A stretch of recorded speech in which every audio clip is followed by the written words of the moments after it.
Welcome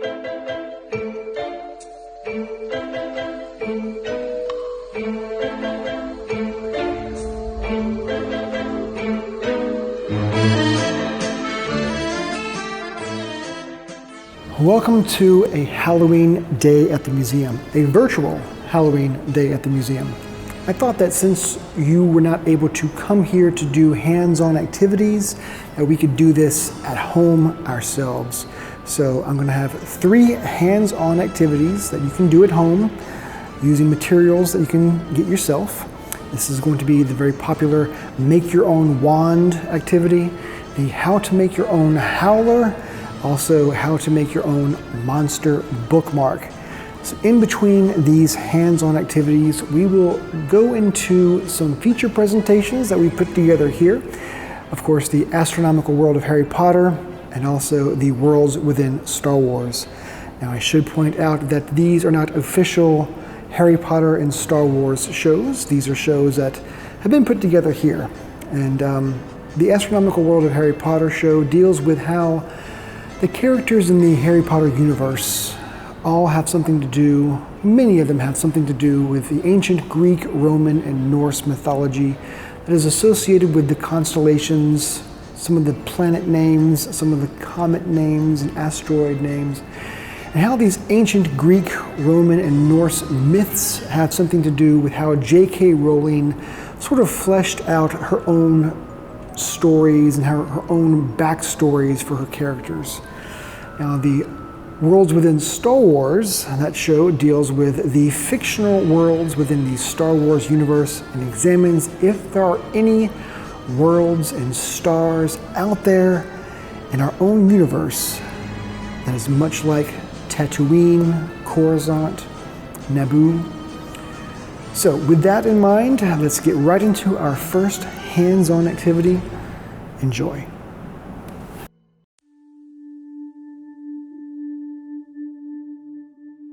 Well, hello everyone, and welcome to a Halloween day at the museum, a virtual Halloween day at the museum. Well, today we're going to teach you how to make some monster bookmarks. Basically little things like this. Here's my book.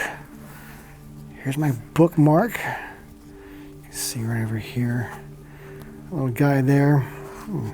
Let's take a look here. See that? Yeah.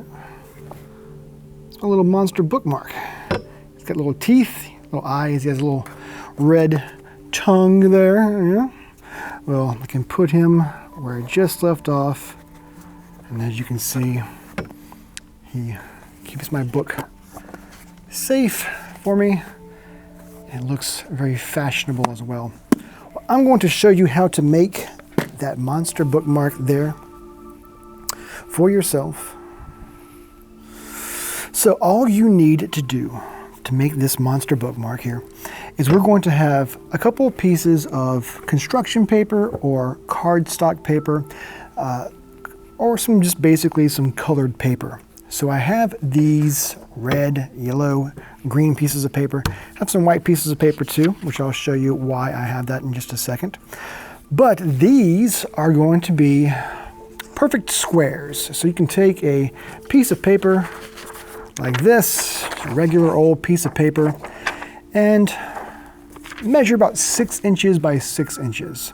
So if you don't have one of these things I'm about to bring out, that is quite okay. You can use, I'm sure you've seen these things before in your classroom.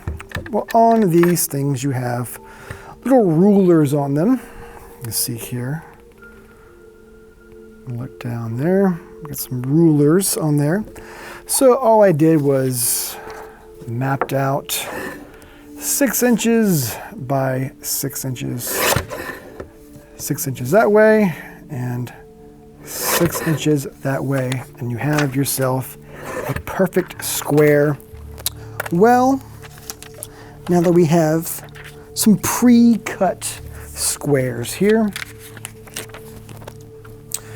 get your own pre-cut squares, 6 inches by 6 inches. I cut one of these a little bit smaller, and I'll show you why in a second. So you'll need some square pieces of paper, which you can cut yourself. You'll need a little bit of a glue stick And you'll need a marker or pen or something, some scissors. If you don't have a paper cutter, you can use a ruler to mark out the dimensions of the square. So, with that in mind, let's go ahead and get going and make our own monster bookmark. Of course, we're going to want to wash our hands first here. Have some sanitizer there. Let's put that away. All right, well, I've pre-cut all this stuff, so really this is going to be super simple to do. Put that away, put that away. I'm going to get my first piece of paper. I'm going to use, let's make some room here. Okay. So we're going to have our square piece of paper. I'm going to use an additional piece of paper on the inside. So it's going to be white on one side and it's going to be green on the other. So what we got to do first is get it like this. So it almost looks like a baseball diamond. And then we're going to fold this over a long ways so that the home base is touching the second base. We are making kind of like a taco. So we're going to fold it so that we're making a crease in between the middle that runs in between from point to point. So there we have it. So it's our first fold. Okay, so make sure you have that. And at that point, once you have that, we're going to take this corner and this corner, and we're going to make those two corners meet up with the very top corner. All right, so let's take this very bottom corner here. Now this is going to run right down the center there, so you can hold your piece of paper in the center there and then fold it up so that it meets the very top, just like that. And then fold that down, like so. Okay, like that. Do the same thing for the other side. Fold that up just like that. So now we have a smaller square, don't we? We got a little bit of a smaller square. So just to kind of go back, we have our square here. Now I put a white piece of paper on the inside. You'll see why in a second. I folded it like that so that it looks like a taco. And then I folded this corner and this corner both up to the top corner, just like that. Okay. Now, once we have that, just like you have that right there, unfold it. Now take just this top part, just like this. Not the entire thing, but we're going to separate it just like this. So we're going to take, almost like it's like a frog, huh? You have the top lip, you have the bottom lip. You're going to take that bottom lip right there, and we're going to fold it down until it meets that bottom fold in between the two lower flaps, and fold that down. Okay, so now you have that. Okay. Just like that. So make sure you've got that right there. Okay. Now what we need to do is we need to fold this part into there and fold this part into there. All right, so that's easy to do. Just like tucking in your shirt tail. I'm going to pull this up and then tuck that into the inside. And just keep tucking it in. You've got it flush with the fold that we just made, like that. Okay? See how I folded that in like that. Folded it in right there. We do the same thing. Take this and fold it in to the inside.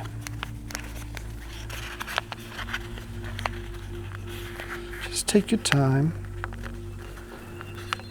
Fold it in just like that. Now we're gonna, all right, now we've got the body of our bookmark. Now we might want to just kind of clean it up a little bit, kind of maybe bring these corners in just a tad, like so. Make sure that everything is folded nice like that. Okay. At this point, you should have something that looks like this, right? Got your little body of a bookmark right there. Well, now we have the bookmark itself. And now what we want to do is decorate it to make it look like a monster. So how do we do that? Well, this requires your imagination. So I want to make teeth for it. I want to make a tongue for it, and I want to make some eyes for it. So to do that, let's take out a piece of paper just like this, and let's just kind of cut out some eyes. Move you aside there, buddy. And we're just gonna make some eyes. It can be any shape of eyes. It can be square eyes. It can be goofy, triangular eyes. Mine are going to be wild, crazy eyes like this. So now we have two crazy looking eyes. I'm going to take my glue stick here. I'm going to just glue only one side like that. And then put my crazy eye right down on it like so. And put this crazy eye just like so. And now we've got two crazy eyes. But it's not quite done quite yet. Let's get our marker out. Every eye needs a pupil. Mine are going to be like this. Ooh. There you go. Okay. So there's the making of my monster bookmark. Now I want to put a tongue in it, so I'm going to get this red piece of paper here. Now you can make a tongue any way you want out of this. For me, what I'm going to do is I'm going to kind of take this here. I'm going to kind of make a smaller version of this square. And use my monster bookmark here to sort of measure. Be careful when you use the scissors, of course. Okay. So we cut a square just a little bit smaller so that when I put it inside, I'll have some room like that. Huge tongue. So to make it stay, of course, we're going to use our glue stick. A little bit of glue on there. Put it right inside until it stops. There you go. Press down. Now we have a little tongue, a little red tongue there. Oh. All right, so now let's make some teeth. Well, how are we gonna make some teeth? Well, another piece of paper there. Let's see, we wanna make the teeth about that long. Get a little marker here. Let's go, boop. Mark a little spot right there. Let's cut out a row of teeth. You can do the teeth however you want. For me, it's going to be a monster, so I'm going to have sharp teeth. Maybe I might have him missing a tooth. There's a gap in his teeth. That'd be fun. Oh, had a bicycle accident or something. That'd be fun. He's gonna need some braces at one point. So there we have it. Let's put that in the garbage can. All right, we have some crazy teeth here. Again, let's get our glue stick, make a little line there of glue, and put that in his mouth, just like so. Oh, crazy teeth, crazy Mr. Bookmark. And there you have it, your own monster bookmark. Easy to make, huh? Easy to make, look at that. And now you have your own monster bookmark. Alrighty, so we've made our first hands-on activity, a monster bookmark. So now let's get right into the first feature presentation right after this.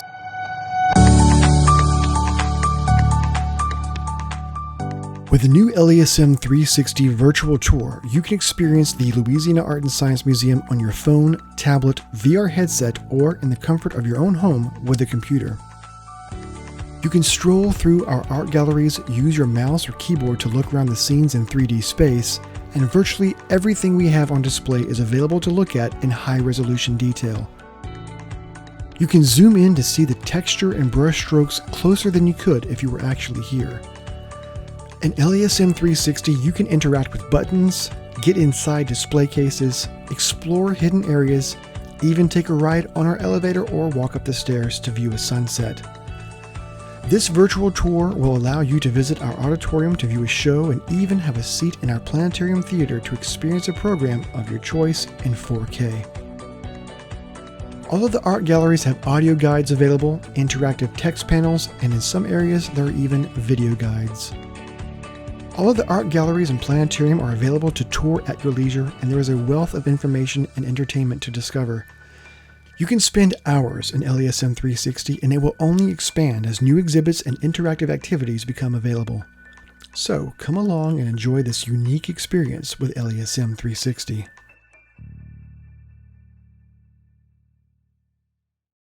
The following presentation has been brought to you by Star Wars Coffee. May the froth be with you. Hey everyone, how's it going? Welcome to We Need Our Space and the very special, again, all these shows are really special, but this is the astronomy of Star Wars, and we're going to be talking about the astronomical connections in Star Wars. I'm going to be looking at the fictional worlds in Star Wars, places like Naboo, Coruscant, Tatooine, and seeing if there are some real world exoplanets, moons, and planets in our own solar system that are related or are very close to these fictional worlds in Star Wars. So let's get right into it. Let's look at these fictional worlds in Star Wars. Not only find their real world counterparts, but actually go visit them up close. So before I do all that, let me take myself smarter than that. There we go. Sometimes I forget to do that. Okay, great. Well, before we begin, I should say that this special episode is sponsored by Boba Gump SARLACC Company. Now, Boba Gump SARLACC Company, where food is the hero. Well, with that out of the way, when it comes to science fiction as a genre, it does a great job by holding a mirror up to our society and examining our culture as well as our morality and our values. It takes us to sort of spin on things. It takes a look at our culture, who we are, and examines it in a very different way. If the situation was a tad different. It's one of the effective ways that science fiction has on us. Well, and when it comes to science fiction, I guess the first things you would probably think of would be shows and movies like Star Wars and Star Trek, both of which have an expanded universe of characters and storylines and subplots. It's within these threads of the stories that we are taken to different worlds. So that's what we're going to cover today. I'm not going into the details and the trivia about Star Wars. What we're going to do is look at some of the fictional worlds within the Star Wars universe and then use those worlds to look at actual planets, planetoids, moons, and stars within our own universe to see how it compares and if there are any real world counterparts. So we're going to cover a lot from these movies here, but for starters, we're going to begin with the original trilogy, because why would I start with the prequels? In fact, I should probably only cover the original trilogy and disregard everything after that, but I'll act in good faith, since there are some interesting planets covered in those films as well. By that, I mean the prequels. So if you're not familiar with Star Wars at all, and I mean, at this point, I'm sure everyone is, but in Star Wars, here's how the story kind of takes off. You've got the Galactic Empire and you have the Rebel Alliance, and they are at war, where you have Princess Leia, who is the Rebel Alliance leader, where she has stolen some plans to this thing called the Death Star, and before being captured, she stashed these plans inside the droid R2-D2 right there. And the droid, along with his good buddy, good pal C-3PO, they escape the Imperial forces, working to capture the Princess Leia, and then they land on Tatooine. Now, Tatooine is one of the most iconic planets in the Star Wars universe, as it is the setting for many of the key scenes. It is a desert planet and home to both Anakin and Luke Skywalker. In fact, the scene of Luke, as you can see here, gazing at a Tatooinean double star sunset is one of the most famous images of the entire saga, as Tatooine orbits a 2 main sequence binary stars. 1 second. Something just got messed up here. Give me 1 second.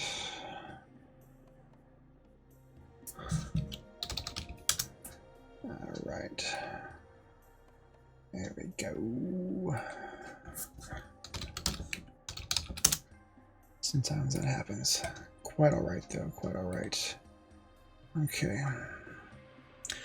Well, now you will find that most of the planets in the Star Wars series have one climate. So the question is, in real life, would Tatooine really have one arid climate, or would different life reside at different latitudes? Now, by the way, Tatooine could be named after a place in Tunisia called Tatooine. I think that's pronounced right because the spelling is a little bit different, but it is a desert type place. It looks almost just like this image here, except for the double suns. So, is there anything out there that is like Tatooine? Let's pull this up. Now, I was just talking about this comet a little while ago, so let's get away from the comet and go back home to Earth. Actually, there is. There are 2 exoplanets that we can find called Kepler 16b and Kepler 453b.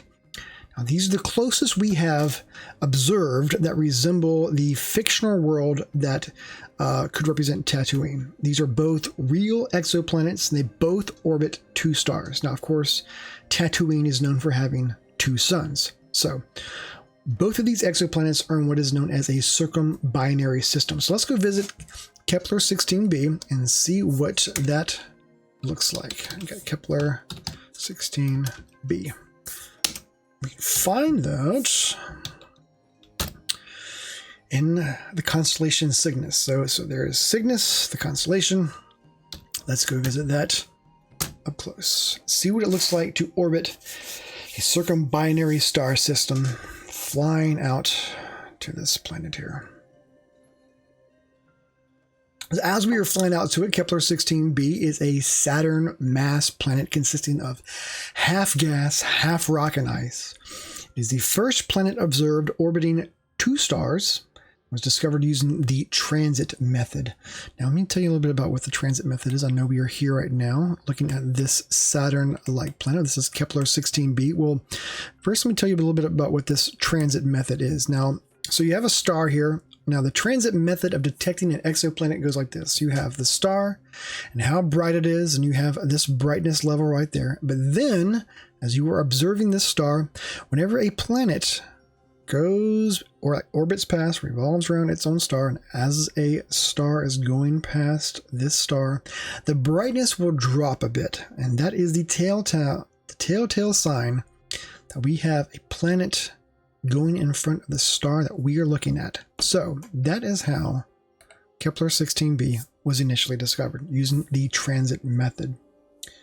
So it is a way of detecting planets by observing how a star's visual brightness dips whenever a planet transits across the parent star's disk. It's also interesting to note that Kepler 16b orbits near the outer edge of the habitable zone. However, it's probably a gas giant with a surface temperature of actually negative 150 to a negative 94 degrees Fahrenheit. Now, in fact, the Smithsonian Center, let's speed up time here just a second. Get some motion going. There we go. The Smithsonian Center has actually informally referred to this planet, Kepler 16b, as Tatooine. So let's actually go out to, let me show you the system we have here. So there's Kepler 16b, and there's the 2 stars that it orbits. And when I back away from this planet here, we will eventually see the 2 stars. There we go. And if I speed up time even more, we will begin to see those 2 stars. Whoa, that's too fast. We'll see those 2 stars orbiting around each other, and we will see Kepler 16b right there. Oops, I'm sorry. There's right there. There's Kepler 16b. We are following the path that we're focused on that planet, so we're kind of looking at it stationary as it revolves around the planet itself. Okay, so that is Kepler 16b, and we slow down time. Let's go to the other one I just mentioned. To 3b. See what this bad boy looks like. Let's speed up our journey there so we get there a little bit quicker. Boom. There we go. All right, that one looks pretty cool. All right, there we go. Kepler 453b, and we will have the same type of deal. There's our planet right there, 453b, around 2 stars, and let's back away from that and look at how it orbits. There you go. There are those 2 stars, and speed up time to see what it looks like for this planet here. So it would have 2 sunsets. So similar to Kepler 16b, Kepler 453b also orbits a binary star system, and it resides in its habitable zone. Now, however, this planet is likely to be Jupiter size, holding a mass close to 32 Earth masses. So it is possible that this would have moons, and maybe those moons would have at least one that would maybe possibly have a terrestrial type of planet with life on it that would have a double sunset. Could be. Now, before we go any further, I do want to talk a little bit about these names. Hang on a second. Mic's falling down. Let's talk about these names. I just mentioned Kepler 16b and Kepler 453b. What is the deal with these names? How do we come up with these names? Well, it's a different one here. This is 452, but I like how this is displayed. So let's talk about this naming sequence that we have here now. So typically the first name comes from the star's widely recognized common or its astronomical catalog name. Now, alternatively, exoplanets are often named after the scientific instrument or the project that discovered the exoplanet. The names of the Kepler exoplanets I just mentioned, 16b and Kepler 453, those are derived from the instrument that first observed them, in this case, the Kepler Space Telescope. The number refers to the order they appear in the catalog, and the letter refers to the order of the planet's discovery. Kind of get into that a little bit later. So the planets are not named in sequence. For instance, if you have our sun and you have Mercury, Venus, Earth, Mars, it wouldn't be, Mercury wouldn't be A, Venus wouldn't be B, Earth wouldn't be C. If some far-off civilization discovered our star and they discovered Jupiter first, Jupiter would be B, the star would be A, Jupiter would be B, and if they discovered Earth second, then Earth would be B, and then so on. You kind of get the idea. So that's the naming sequence that we have here. Okay, so now we know where these odd names come from. This is what sometimes they get names like Harriet and Janice, I guess. In fact, I'll show you a planet called Harriet a little bit later. But let's go back and continue on with our story of Star Wars. So we continue on with this story of the original movie here. Now we will run across the planet Alderaan in Star Wars. Now, Alderaan is very close to Earth, so we'll skip over that because it's kind of boring to talk about Earth-like planet, because really it's easy to compare it to Earth. But Alderaan was destroyed by the Death Star, and since the Death Star was the weapon that was used to destroy Alderaan, let's talk a little bit about the Death Star, because there is something out there that we can find in our own solar system that looks a lot like the Death Star. And that is why I brought the Death Star up, because we can go to a moon of Saturn called Mimas. So let's take a look at Mimas. I will show you why it looks like the Death Star so much. So, Mimas, a moon of Saturn. And once we get there, you will see why it looks so much like the Death Star. So here we are. So far, it doesn't look much like the Death Star at all. But when I rotate this around, we will find something. There it is. But in order to see this, I'm going to have to speed up time, have it orbit around. Actually, let's go the other way. Nah, let's go up. There we go. That's what I want to do. Okay, we can see Saturn there in the background. Let's get right about there. And now we are beginning to see something emerge. Speed up time a bit more. And as we rotate around, we will begin to see this feature right there. The Herschel crater. Come around even more. We will see how that crater makes it look a lot like the Death Star's focusing dish. Okay, let me talk a little bit about this odd feature. There we go, get some motion going there. All right. Okay, so this is Mimas, a very minor moon of Saturn. So now the original Death Star was about 99 miles in diameter. Now, the second Death Star was about 559 miles in diameter. Now, Mimas sits nicely in the middle at 247 miles in diameter, almost like a Death Star 1.5. Now, what's strange is that the first photographs of Mimas didn't appear until Voyager 1 and Voyager 2 flew by it in 1980. This is 3 years after the original Star Wars was released. Let me kind of reverse time here so we can keep looking at the crater.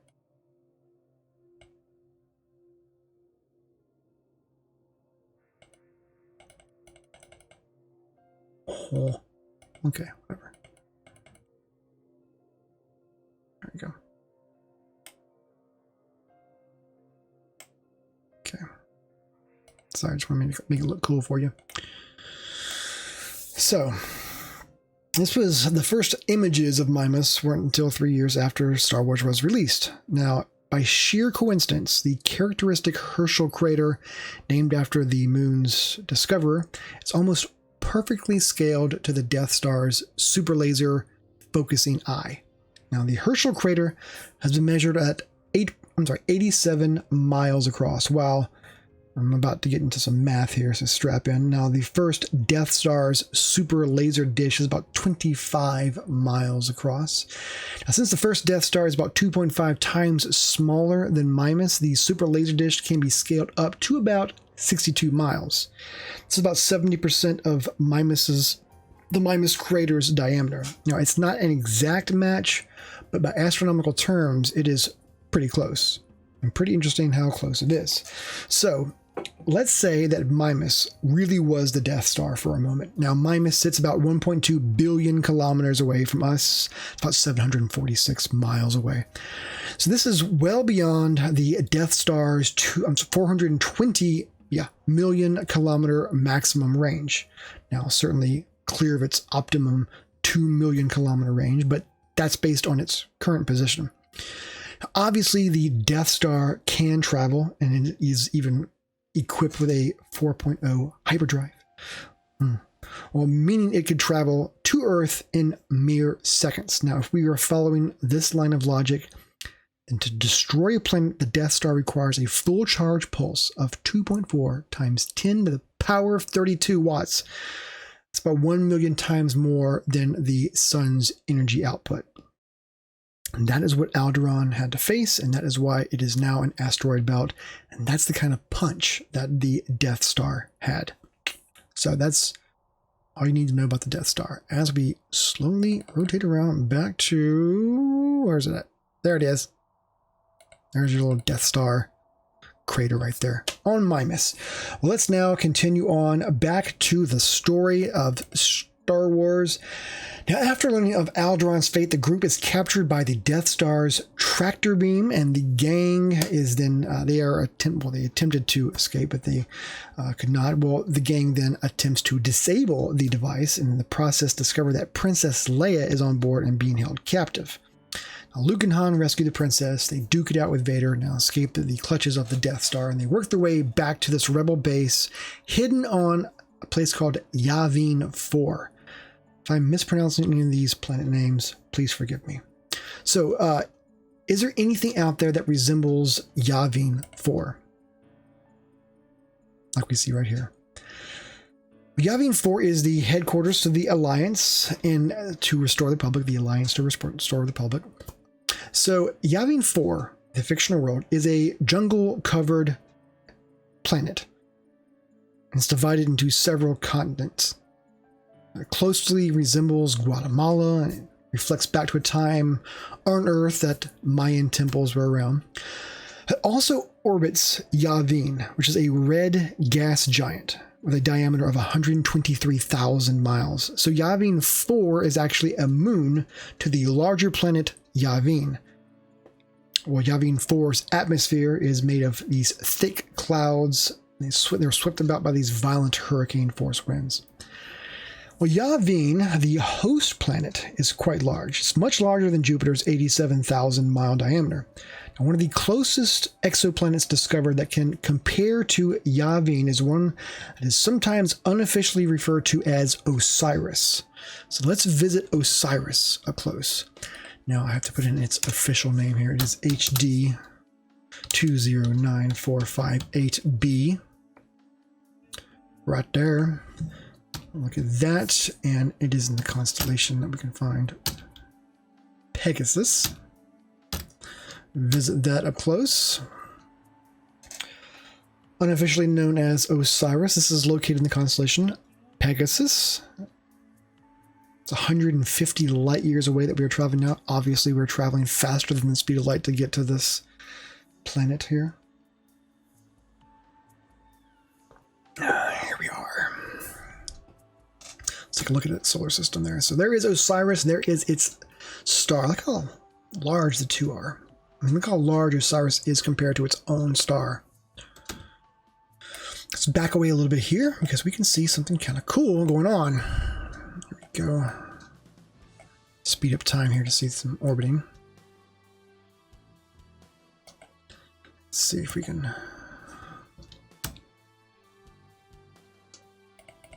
Instead of focusing on the planet,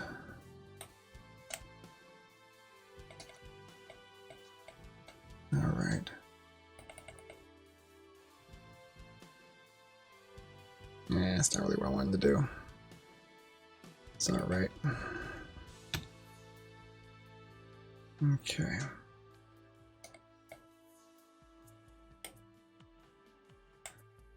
There we go. I want to see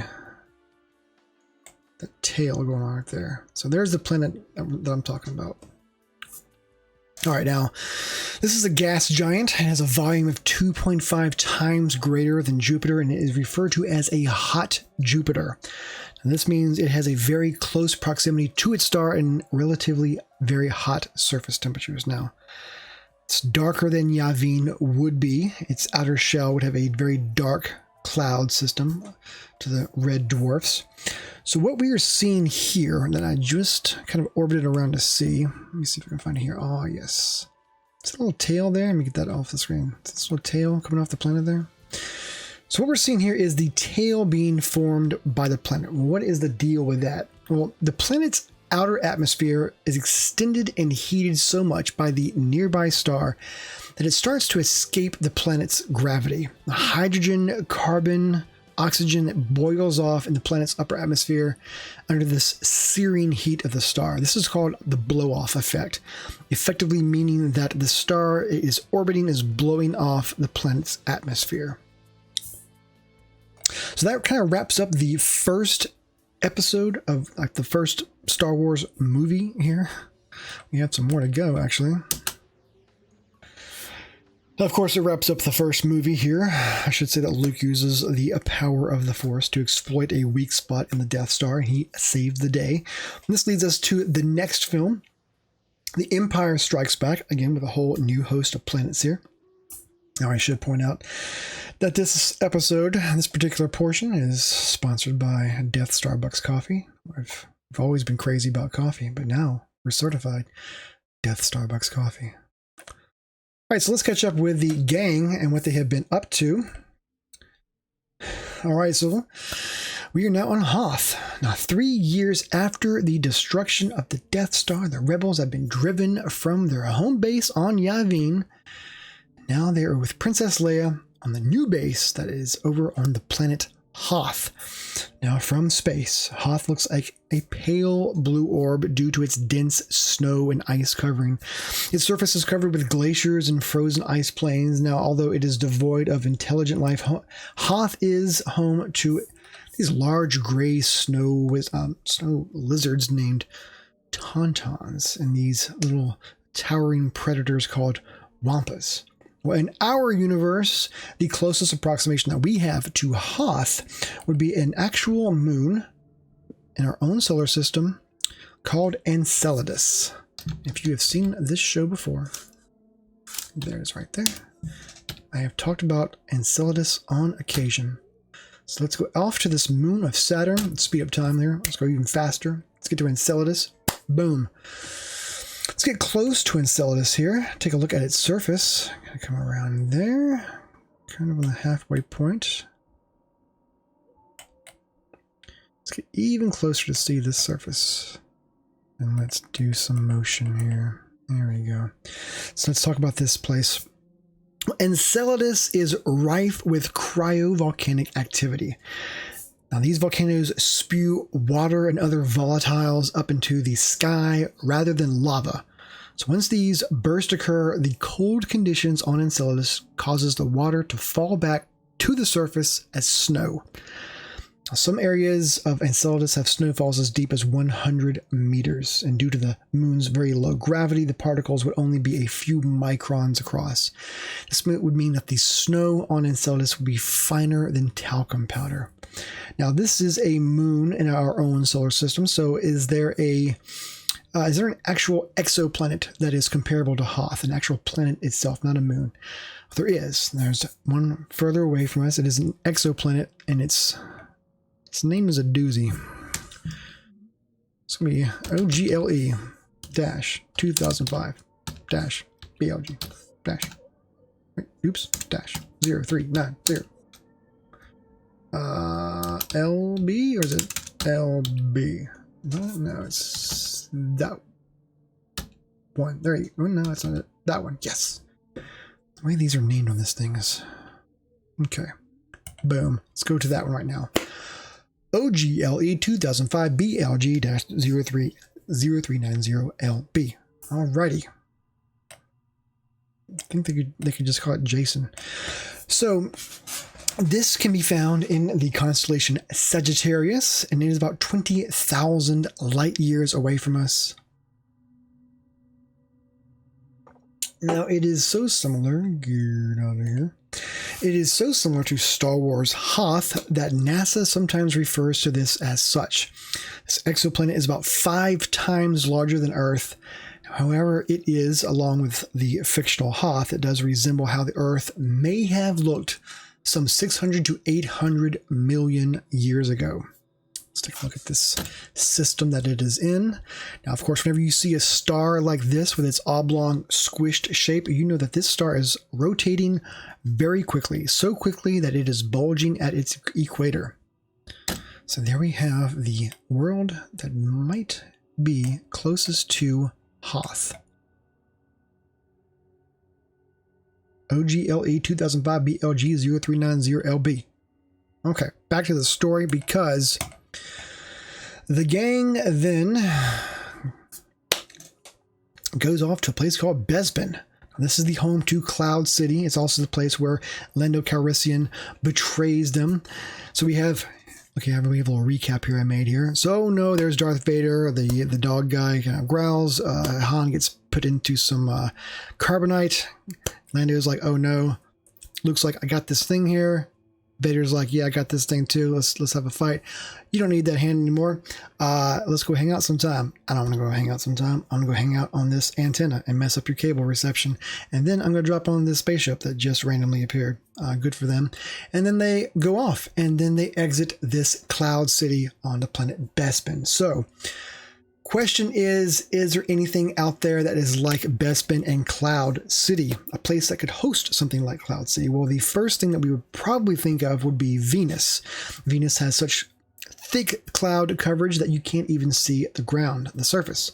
However, Venus's clouds are actually composed of sulfuric acid, so not a great place to build a city in the clouds when your clouds are composed of sulfuric acid. So the best estimation for a better stand-in, an exoplanet, would be called Kepler 86b. So let's leave Hoth here and go off to Kepler 86b right there.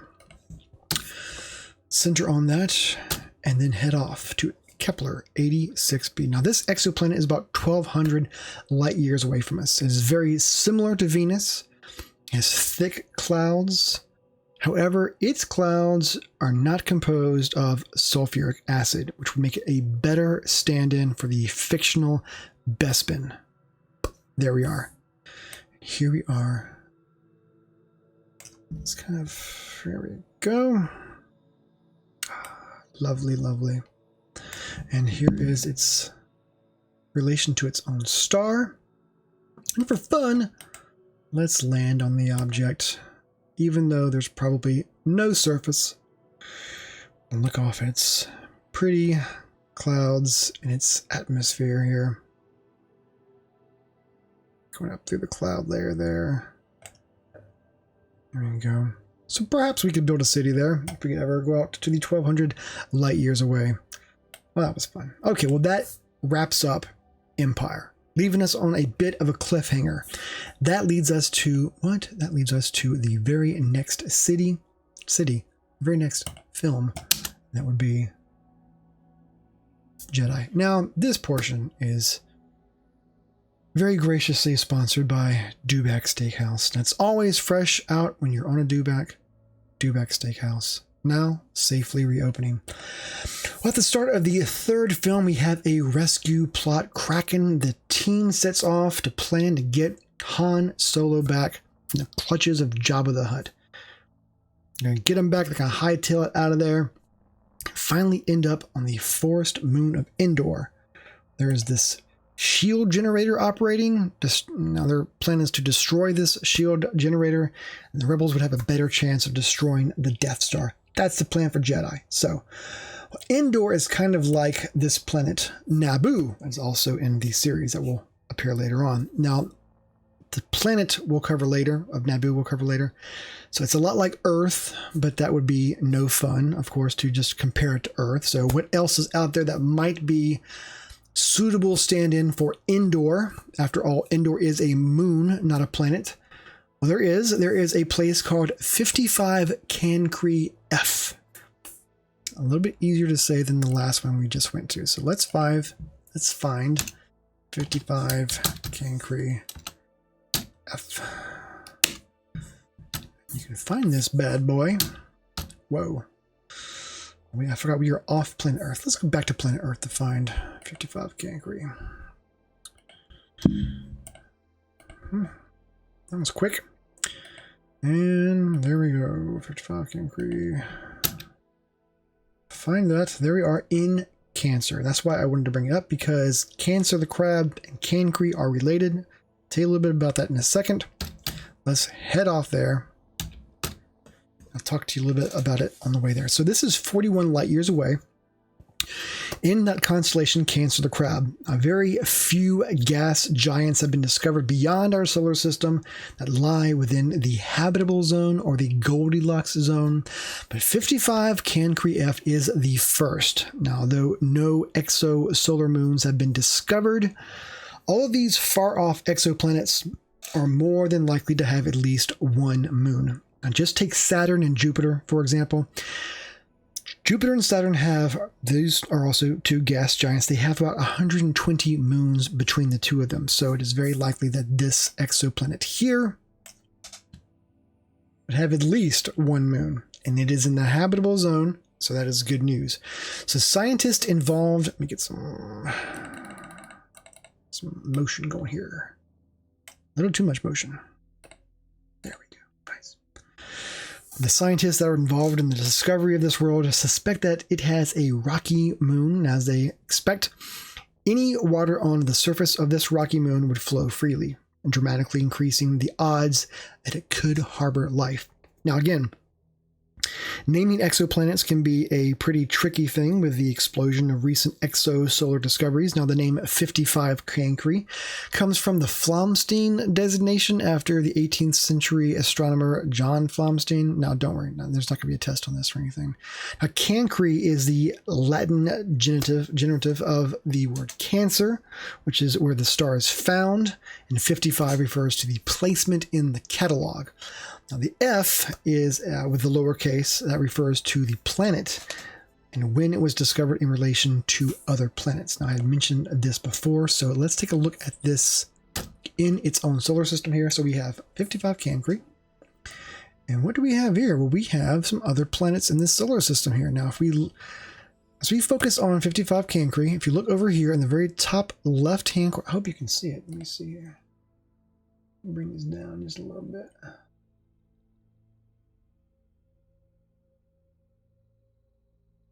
For 1 second. So if you look up here in the upper left-hand corner, you'll see Planetarium 55 Cancri AF. So if we look at the first discovered planet, 55 Cancri A, right there, that is the actual star. And they found this bad boy right there. Actually, no, I'm sorry. They found... no, which one did they find first? I'm sorry, here it is. I'm sorry, yeah. 55A would be the star. B would be the first planet. Why is it not clicking on it? There we go. B would be the first planet that they discovered. And then they probably discovered... what was next? They discovered that one second. They discovered the larger one, D. And I think they found Janssen. Yeah, it's E. And then they finally discovered Harriet, which is F. Harriet is the one that we were talking about. That is 55 Cancri F. That is the one that we were just talking about. So again, I just wanted to explain that naming sequence there. And so that wraps up Jedi with 55 Cancri F standing in for the planet that could be, I don't know, Endor? What were we just talking about? Completely lost my train of thought here. Well, let's go ahead and go on to the prequels, and we will kind of breeze through the prequels here. I know that you all love the prequels. Okay. There are some interesting locations in the prequels. Now, first off, the whole prequel story arc starts off with a very exciting Trade Federation negotiation, and yada, yada, yada. They somehow parlay that off into rescuing the Queen of Naboo, who is Queen Amidala. Well, Naboo is a lot like planet Earth. It resides in a solar system very much like our own solar system, and Naboo has mostly green terrain with dense swamps, rolling plains. You have lush hills. It is believed that Naboo, the interior, is plasma rich and contains a molten core like our own planet Earth. Now, as a matter of fact, Naboo sounds a lot like some of the areas found in Florida and Louisiana. Now, though Naboo only has one continent, which is divided by a mountain range, separating the great grass plains of the north with the swamps of the south, its geographical features resemble a lot like the United States has to offer. Now, that sounds a lot like Earth's early Pangea continent. Now, with that being said, Naboo is the third planet in a 5-planet solar system. The first planet and the second planets, Moth and Erop, resemble our own planet Venus. Now, Naboo, of course, is the third, Widow is the fourth, and geographically resembles Mars. And finally, there is Storm, a Jupiter-like planet. So it's obvious that the creators of this fictional solar system mirrored it after our own solar system, with the exception of the further out remaining gas giants that we have. And so from Naboo, the gang is then led off to a planet called Coruscant. And hopefully Anakin Skywalker can be trained as an apprentice. So we have here a facsimile of Coruscant. Now, Coruscant is what is called an ecumenopolis. Now, this is a city that occupies an entire planet. Its name is suitable since it is derived from the Latin, which means glittering or vibrant. Now, it can be closely associated with early Alderaan in that it is occupied by a large group of people and is ideally suitable for life. So Coruscant is special in the Star Wars universe since it serves as the navigational center to this galaxy. It holds the coordinates of 0, 0, 0, and this makes it a pivotal location and central to all the governing bodies. Now, also, it's the main trade route, which is why it's the richest, most influential world in the Star Wars canon. Now, within its own solar system, it is the 6th out of 11 planets. Now, of course, it is similar to Earth, but with such lofty expectations and details for this world, we need to look a little bit further out into space for quite possibly an Earth 2.0. Let's go back to Earth. I don't know why I keep hitting that button. Let's go back to Earth to find where this world is going to be. We looked at it kind of briefly. It is known as Kepler 452b. Or as NASA sometimes calls it, simply Coruscant. Let's see here. I think I had problems looking this up before. Yeah, there is no 452b in this system. So let's take a look at the actual star it orbits. So again, NASA sometimes refers to this exoplanet as Coruscant. It's located 1,400 light years away from Earth in the constellation Cygnus, which I forgot to bring up for you. Sorry. This is the first potentially rocky super-Earth planet that it was discovered within its habitable zones. Now, since I don't have a picture of it, we can take a look at it this way. An artistic representation of Coruscant. Again, this is in its own habitable zone. Now, it has a mass 5 times that of Earth, making it a nice place to house the 2 trillion beings said to inhabit the fictional planet of Coruscant. Now, like the Earth, it is covered in misty clouds, has active volcanoes, and even orbits its star close to the amount of time it takes for us to orbit our own star. It takes Coruscant 385 days to orbit its star. Now, this all sounds great, but it's still very far away to even think of visiting. Now, the fastest current spacecraft is the New Horizons unmanned probe. It travels at a little over 35,000 miles per hour. And at that speed, it would take a craft about 26 million years before it was able to reach this particular exoplanet. So a bit out of our reach. So as the story moves on, we come across many other worlds like Geonosis, Utapau, and Kashyyyk. Now, when it comes to these worlds, you can basically sum them up by combining planets and moons in our own solar system. For example, you have Geonosis here, which is known for its rocky ring system and 15 moons. Now, Geonosis in the Star Wars universe here can be best materialized or conceptualized if combined with our 2 neighboring planets, Mars and Saturn. Now, although Geonosis is closer in size to Earth, it is almost twice the size of Mars. Now, however, at least in terms of surface features, Geonosis is nearly identical to our second closest neighbor. Now, both Geonosis and Mars have small amounts of water present. Mars has about 2%, Geonosis has about 5%. Also, both Geonosis and Mars have these sort of sweeping red deserts and surfaces that were eroded by water. And then you have Utapau, which is this planet here. Now, the inhabitants of this planet were forced to move underground due to the worsening hyperwind storms. They built cities inside giant craters and sinkholes while mining water and underground oceans, and they had drained away from the surface. Well, for Utapau, it's hard to find a very similar planet to that, but you could conceptualize it by combining 2 of our known planets and 1 moon. We can go out to a planet of ours own.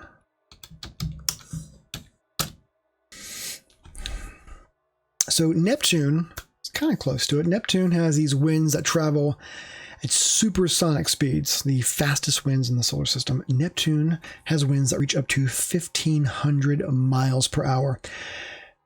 Now, for that hidden ocean, we believe that Jupiter's moon Europa is home to such a feature. So here is Neptune, home of those 1,500 mile per hour winds. I mentioned Europa, so let's take a visit to Europa real quick here. So Jupiter is home to a very special feature. Even though Europa is only about the size of Earth's moon, it has an icy crust. It's about 10 to 15 miles thick. It is believed on this moon, it has an ocean underneath this icy crust that should be about 100 miles deep.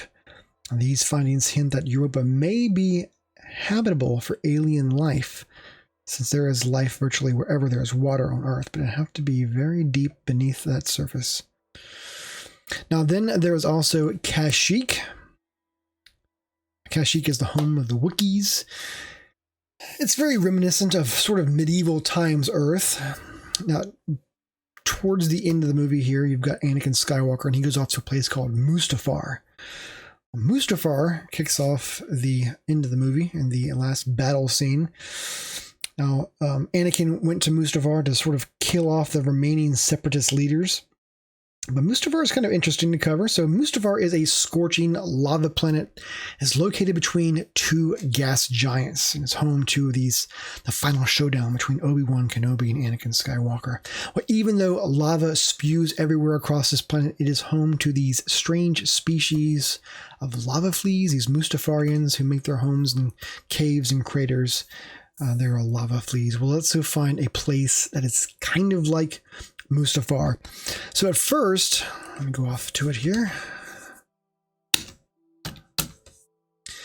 So first of all, Mustafar sounds a lot like the moon of Jupiter called Io. Now Io is rife with volcanic activity. It has very heavy seismic disturbances. In fact, Io and Mustafar are very similar in size. Io has a diameter of 2,200 miles, and Mustafar has a diameter of 2,600 miles. Now, Io, however, is a moon. If you look at it closely, you can see these volcanoes here on the surfaces. The most volcanically active place in our own solar system. But Io is a moon. So is there anything out there that is an exoplanet that is close to Io, but not a moon, but an exoplanet? Actually, there is. Let's head home for a second so I can show you. I'm only going to go to one of these places because it looks really cool. All right, what is it called? Yeah, Korat 7B. Yeah. And you can find this Korat 7B in Monoceros. Boom. Let's go off to it. So there are a few places that are like Io but are exoplanets. You've got Kepler 78b, you've got Kepler 10b, Korat 7b, which we are going to right now, and you have Alpha Centauri BB. The best place to talk about would be the best place that would resemble Mustafar is a place called UCF 1.01. Don't have it in the system, but I do have this. This looks really cool. Here is its sun there, baking this away. Now you can see, as I get close to it, I'm going to give it some time here. See, it's kind of, there we go. Now you can, oops. See the little halo there? Those are the northern lights. That's the Aurora Borealis for that particular planet here. You can see how close it is to its own star. We can see how the surface beneath there is molten, thick cloud layers. Let's talk a little bit about this. Well, UCF 1.01, not this one here, but they're all very similar. It's almost a double to Mustafar. Now, double as far as the diameter. UCF 1.01 is 5,200 miles across, and it sits about 2.7 million kilometers from its parent star. Now, as a comparison, Earth is 150 million kilometers from the sun. This means that UCF 1.01 has a surface temperature of about 1,004 degrees Fahrenheit. But this is a suitable planet to stand in for the final battle in the sequels. Ending off on the molten planet of Mustafar. Well, folks, that's going to be about it. We've covered some of the most notable planets in the Star Wars universe, as well as shed some light on some things such as asteroids and moons. Asteroids, kind of like Alderaan here. Well, we have seen and explored how some of the worlds within Star Wars actually relate to real-life planets, exoplanets and moons. We've seen swamp worlds, lava planets, gas giants referred to as hot Jupiters. We've seen super Earths.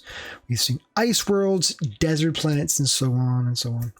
And we'll only discover and learn more as time goes on. Now, with technology constantly improving and we're constantly discovering new exoplanets, we'll be able to see deeper into the universe, discover more extrasolar planets, and maybe even one day we will be able to hone in on a fellow planet with intelligent life similar to our own. So I hope you've gathered a bit of information here for not only our own solar system, but for how crazy and fantastic the universe can be with its wide variety of exoplanets. Hopefully you learned a little bit about Star Wars too.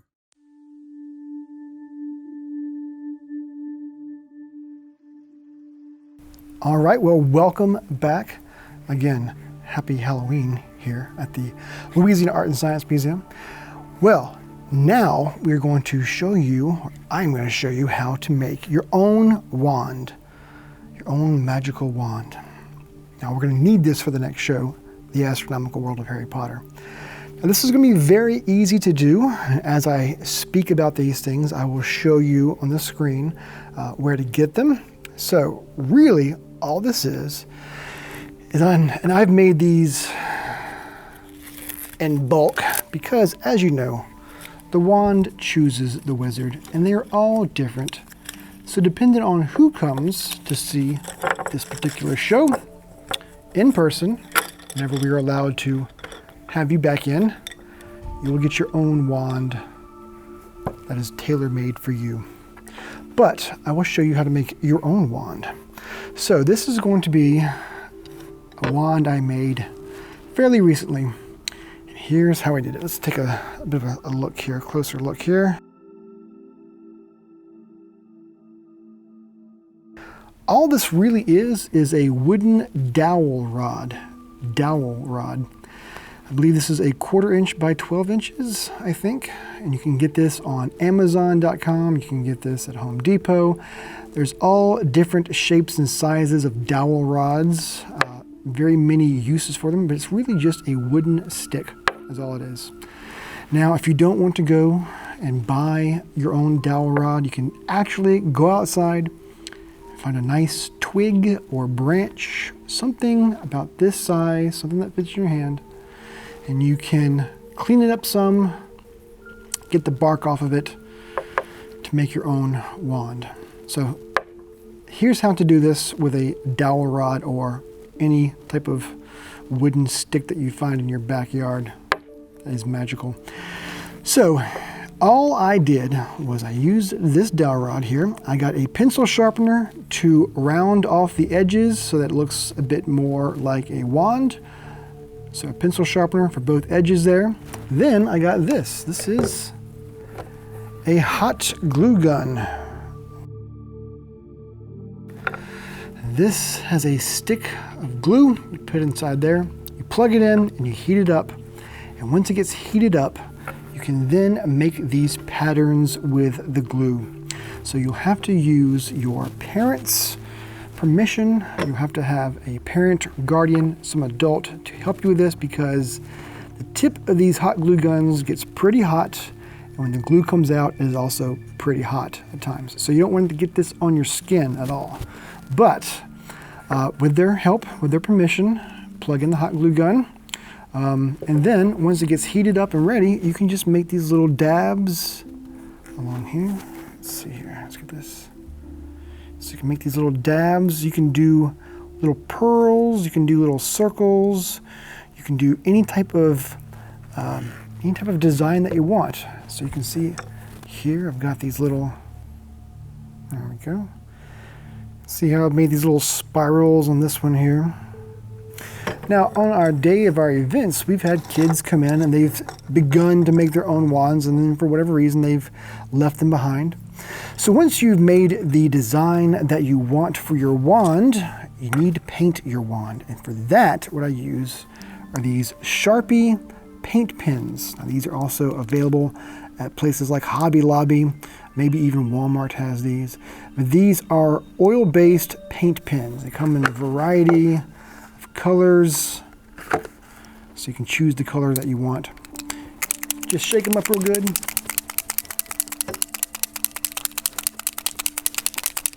And then once it's done, all you gotta do is you gotta push in the tip a bit, prime the tip with paint. And as you can see right there, it already has some paint in it. And then you can begin to paint your own wand. That might take some time to do, and I'm not going to do the entire thing. I've already had some examples here for you. But we can see here some examples. Somebody painted a nice little blue line there. They painted the individual hot glue marks they've made themselves. That's kind of cool looking. See if we can focus in on that there. All the way down, some different colored streaks there. This is a nice one here. It's pink and blue and green. Again, they painted the hot glue designs in that. It's a very basic wand here, but again, whenever you see the wands in Harry Potter, they look almost like this actually. Very basic wand handle, very clean, basic wand right there. So pretty nice job that these kids did. I don't know why they left them behind, but if you ever come back here and want your wands, I've got them. So that's really it. That is really all that is involved with making your own wand. All you need is a dowel rod, some hot glue, paint pen, and look, if you don't have paint, if you don't have hot glue, you can use string to make your own handle. You can use a Sharpie, you can use spray paint. Again, make sure that you have your parent or guardian's permission to do this. Make sure they're supervising you to do this. You don't want to get paint all over the house. You don't want to get paint all over your room. So, again, you need to use some discretion, some common sense, some creativity as well to make your own Harry Potter style wand. And with that, folks, let's go ahead and get into the astronomical world of Harry Potter. And I hope you have made your own wand. You can pause this at any time and come back to it, because in this show, I will need your help to do some planetarium magic.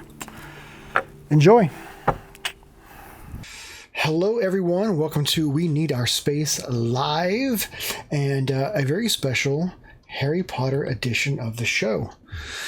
I'm going to be doing some astronomy of Harry Potter. I'm going to be covering some of the characters in the series, and going over how they got their names and how their names are connected to certain astronomical objects and places, and how the ancient myths that those names are based on play a part in the backstory of the Harry Potter series characters.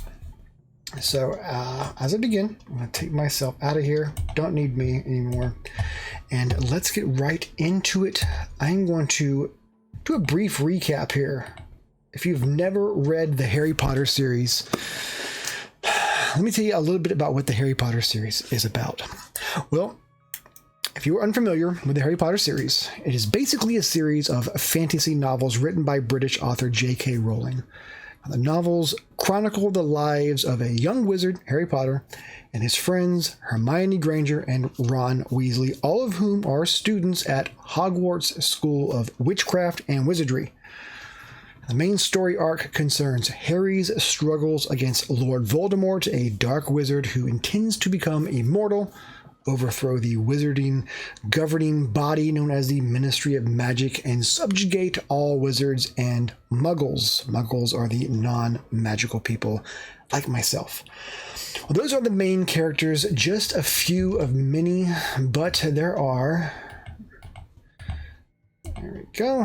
There's a huge cast of characters in the Harry Potter series that surround these main characters. Now, some of them are in league with Harry, and some of them are in league with Voldemort. And when you read through this series, you will come across many colorful character names like Fleur Delacour, Argus Filch, Sirius Black, Draco Malfoy, Crabbe and Goyle. You can go on and on and on naming these characters. Now, what's interesting about these names is that they can give the reader an instant idea into the character. You've got a name like Millicent Bulstrode. Now that name Millicent sounds kind of like militant. You've got Salazar Slytherin, and it sounds like the slither of a snake. So it's an interesting literary device that will clue the reader into what kind of character they're reading about without having to do a whole lot of backstory on those characters. You kind of instantly know what you're dealing with when you come across those names. But there are other characters in the Harry Potter series that have their names based on astronomical themes, places, and objects. And that is what we're going to do today. We're going to look at some of the characters in the Harry Potter series and look at how they're connected to not only astronomy, but the ancient myths, legends, and beliefs that the astronomical terms are based on. We're going to see just how in-depth J.K. Rowling went to flesh out her own characters based on these ancient astronomical ties. So we're not only going to learn about astronomy today, but we're also going to learn about the creative writing process as well. So to begin with, let's start off with a little bit of trivia to see how well you know the series. So trivia time. Who was the first student Harry ran across before his trip to Hogwarts? Now this is in connection with the books, not the movies. So if you've read the books, think back before Harry got on the train, when he was buying his first wand, his owl that he got, the robes, whenever he took a trip to Madame Malkin's robes for all occasions. Well, if you said Draco Malfoy, then you are correct. Draco Malfoy was probably, I think, the very first student that Harry ever ran across. Well, Draco Malfoy gets his name from the constellation Draco the Dragon. Let's take a look at where Draco the Dragon is at in our sky. Here we are. There is Draco the Dragon. The head of the dragon right there, the body and the tail of Draco the Dragon. Now, according to the legend, the dragon often had run-ins with Minerva, the Roman equivalent to the goddess of wit, intelligence, crafts, and magic. These two would often fight until one day Minerva had had enough of Draco. She grabbed him by the tail, spun him around, and tossed him into the sky, where he remains to this day. Now, I mentioned Minerva because you might recall Professor Minerva McGonagall.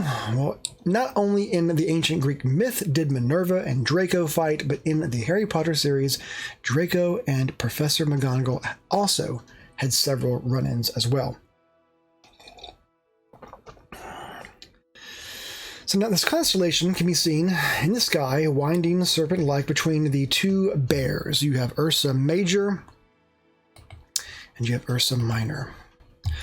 So Draco, the dragon, the constellation, his tail goes in between Ursa Major, the great bear, Ursa Minor, the lesser bear. And in Ursa Major, you can find that asterism known as the Big Dipper.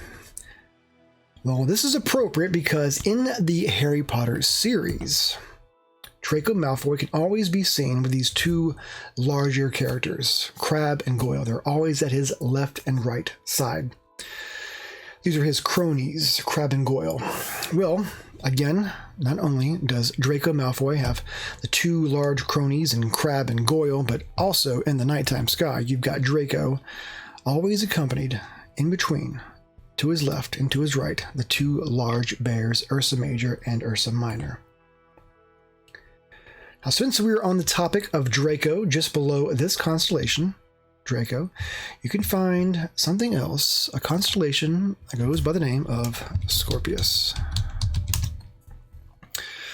Pull this down just a tad, and there you can see Draco the Dragon, and just below them, On the southern horizon, you will find Scorpius the Scorpion.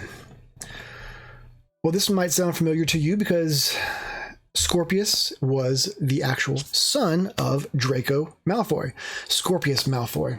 So it was after Draco and Harry and everyone else had graduated from Hogwarts, Draco found a woman that could stand to be around him, and then they got married, and then they had a son by the name of Scorpius. Well, Scorpius actually plays a very pivotal role in the most recent play/book, Harry Potter and the Cursed Child. Now, in the book, Scorpius and Albus, which is Harry's son, they were tasked to bring someone back to Delphi Diggory.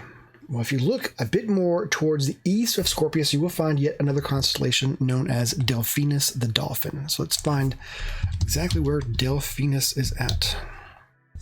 Come on, type in. There is Delphinus. You will find Draco, Scorpius, and in between those two is this small constellation known as Delphinus the Dolphin.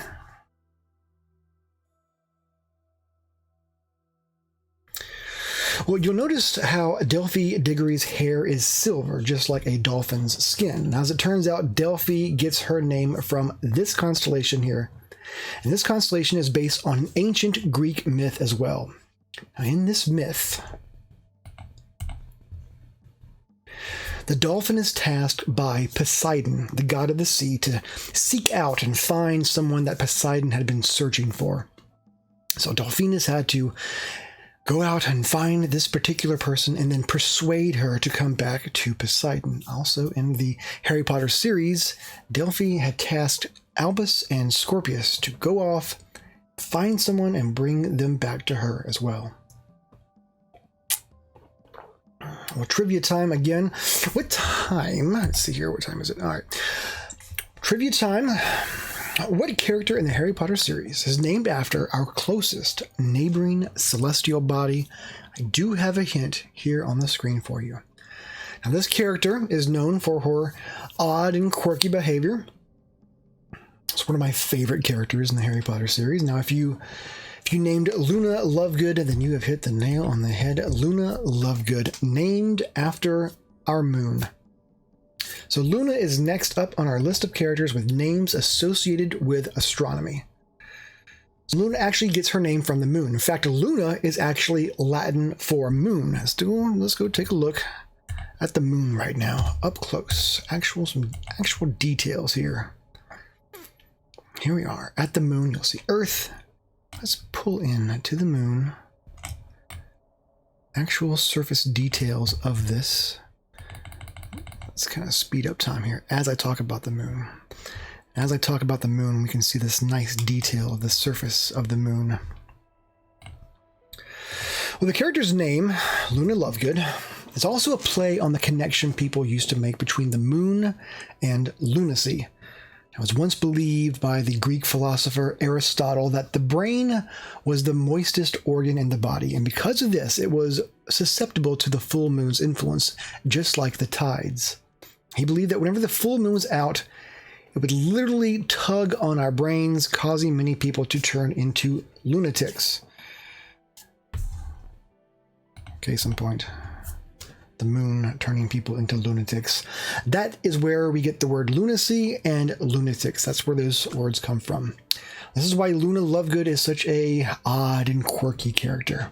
It should be noted that there is another character by the name of Moon that gets a very brief mention in this series as well. When it comes to characters in the Harry Potter series with names associated with astronomy, there's no better family to look at than the Blacks and the Black family tree. The most notable, the most famous member that we all know of would be Sirius Black, Harry's godfather, Sirius Black. I'm drinking my coffee here. Well, Sirius Black gets his name from the brightest star in the nighttime sky, which is Sirius. Let me pull this up to show you exactly where Sirius is at. We will be visiting this area of the sky again. There is Sirius, highlighted right there, in the constellation Canis Major, the Great Dog, one of Orion's 2 hunting hounds. Let's take a different look here as I pull away from the moon. because we are going to be visiting Sirius up close in 1 second.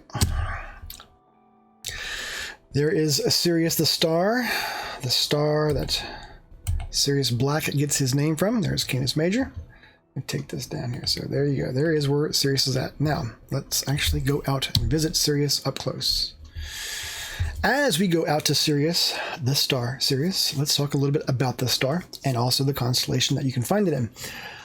Again, the star can be found within the constellation Canis Major, the Great Dog. Now, Canis Major is one of 2 hunting hounds of the constellation Orion the Hunter. Now, remember that name because Orion is another character in the Harry Potter series. Now, this is why Sirius is known as the Dog Star, because it is the brightest star in the constellation the Great Dog, Canis Major. Now, as a side note, you might be familiar with the term or the word Sirius. It is also the name of Sirius Satellite Radio. You can see the logo there of the little dog with a star in his eye for Sirius Satellite Radio. Again, that is why it is known as the Dog Star. And speaking of Dog Star, this is the name of Keanu Reeves' band. Do you know what instrument Keanu Reeves played in his band Dog Star? That would be bass. He played the bass. Where are we at? Let's go over to Sirius again here. Okay, so I'll say all this because Sirius Black in the Harry Potter series is known as an animagus. He can turn himself into a dog. Now, it's because of this that his friends nicknamed him Padfoot. Now, why Padfoot? Well, Padfoot was a name that North Englanders gave to these ghostly, spectral dogs that were said to guard graveyards. Now, being from this area, J.K. Rowling probably took that folklore to name Sirius Black, to nickname Sirius Black. So, we just visited up close Sirius. Now let's take a look at this, because as we approach, you probably notice something. You notice this very bright star there, and then you notice this other star right there. That is called the Pup, because actually Sirius is not just one star. It is a binary star system. There are 2 stars in this system, gravitationally attracted to each other, Sirius A and Sirius B. So for fun, let's speed up time and see how they orbit each other here. Here we go. Sirius A and Sirius B orbiting each other in a binary star system. With that fun out of the way, let me slow down time just a tad so we can visit Sirius A up close, because it is very different than our own star, the Sun. Now, Sirius A, the one that we're going to right now, this is 8.6 light years away from us, and we can, as we get closer to it, we are seeing that it is a whitish, a bluish whitish star. It's very, very large star. There we go. Okay, pull away. There we go. That looks good. Now, if you replaced Sirius with our sun, if you replaced our sun with Sirius, what would happen? Well, the life on our planet would be burned away within about an hour. The upper layers of the ocean would be boiling as well. And the only life that would be probably still around would be the creatures that could sort of live far underneath the very lower depths of the ocean. So this star is actually 10 times larger than our own star, the Sun, and it is twice as massive. So let's go ahead and move away from Sirius. Go back to planet Earth there. There we go. With temperatures that we are familiar with. Well, another member of the family Black that is very popular would be RAB. This was a bit of a mystery once one of the books ended. If you remember in the books, they're trying to find the Horcruxes that Lord Voldemort had hidden parts of his soul in. As it turned out, RAB was trying to do that before Harry and Dumbledore were doing it, and RAB was unsuccessful, but they didn't quite know who exactly RAB, who that stood for, and then when the next book came out, they revealed that it was in fact Regulus Arcturus Black. So let's talk a little bit about Regulus Arcturus Black. He has 2 names associated with astronomy. Actually, Regulus and Arcturus are the names of 2 stars that we can find. So just to kind of reiterate here as I go into this other program here. So our Regulus Arcturus Black attempted to hunt down and destroy one of the Horcruxes of Lord Voldemort. I'll go over the Horcruxes in 1 second. Let's find Regulus first. Go. It is in Leo the Lion. That bright star right there, the brightest star in Leo the Lion. Well, Voldemort had divided his soul into pieces and hid them away in certain items to protect himself from dying. Now, if you destroyed these Horcruxes, if you destroyed all of them, you would destroy all the pieces of Lord Voldemort's soul, and then you would have a better chance at actually defeating Voldemort. Well, one of these items was the locket, and Regulus Arcturus Black tried to destroy it, but he was very unsuccessful. Well, again, let's go over here. So Regulus, this is his first name, named after a star in Leo the Lion. Regulus, the star, actually means little king. It also means the heart of the lion, which is synonymous with bravery. So even though Regulus Black wasn't successful in destroying the locket, it was still a very brave attempt. He did this on his own. Even though it was unsuccessful, still a very brave attempt. You have to give him credit where credit is due. Now, his middle name there, Arcturus, that is the brightest star in the constellation Boötes the Herdsman. Boötes the Herdsman, a very strange name, known as the Watcher of the Bears. The Polaris star right there, that is the North Star. So as the Earth appears to spin, it will appear that Boötes is chasing the bears around the pole star. Anyways, so Arcturus is the brightest star in Boötes. Now, Arcturus was known as a sign of bad weather to come. And if you looked over to the movies, whenever Harry and Dumbledore went to the seaside cliff cave in the path of Regulus Arcturus Black to find the locket that he was also looking for, they were also met with very bad weather indeed. Now, also, the names Regulus and Arcturus, those are also two other individual characters that are briefly mentioned in this series, but kind of in an earlier generation, but just kind of mentioned in passing there. Now, continuing down the family tree, there's also someone named Andromeda Black Tonks. Andromeda Black Tonks gets her name from the constellation Andromeda. Now, in the ancient Greek myth, now you may be familiar with this because there's a movie called Clash of the Titans. They kind of recounted this myth that I'm about to tell here, but Andromeda was the daughter of Queen Cassiopeia, and she was marked for death by Poseidon, the god of the sea. Now, before this could happen, she was saved by the hero Perseus as he rode in on the back of Pegasus, the winged horse. And as he came in on Pegasus, the winged horse, he had the head of Medusa. He took out the head of Medusa as Cetus, the sea monster, was coming out of the ocean. He revealed the head of Medusa. The glare of Medusa could change anything, to turn anything into stone. Cetus, the sea monster, saw the head of Medusa, turned himself into stone, crumbled and cracked and crashed into the ocean. Perseus saved the day. Not only did he save the entire land from being ravaged by Cetus, the sea monster, but also Andromeda. And then they would fall in love, get married, and then Andromeda's mother and father would eventually sort of disown her as well because they thought that she married sort of beneath her class, apparently. Now, this is significant because in the Harry Potter series, Andromeda Black Tonks was disowned from her family because she married the Muggle-born Ted Tonks. So both the Andromedas had been disowned from their families.